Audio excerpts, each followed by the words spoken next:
ভাবো তো, যদি তুমি সৌরজগতের সবচেয়ে শীতল গ্রহ ইউরেনাসে বাস করতে। ইউরেনাসের তাপমাত্রা নেমে যায় -224 ডিগ্রি সেলসিয়াস পর্যন্ত। কয়েক মুহূর্তেই তোমার চারপাশ জমে যেত বরফে। সেখানে বাতাসের গতি ঘন্টায় 2000 কিলোমিটারেরও বেশি হতে পারে। বরফের ঝড় মুহূর্তেই সবকিছু ধ্বংস করে দিতে পারে। ইউরেনাসে কোনো শক্ত মাটি নেই।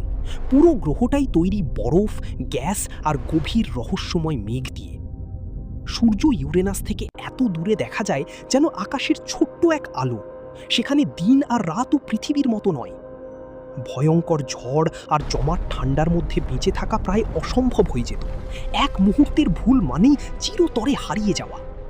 তুমি হয়তো এমন বরফের স্ফটিক দেখতে পেতে যেগুলো পৃথিবীর কোনো জায়গায় কখনো দেখা যায়নি।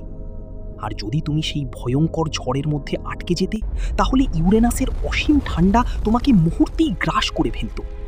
তাই ইউরেনাস শুধু সৌরজগতের সবচেয়ে শীতল গ্রহ নয়, এটা এমন এক বরফের দুনিয়া যেখানে অন্ধকার, ঝড় আর ঠান্ডা একসাথে মিলে তৈরি করেছে মৃত্যুর রাজ্য।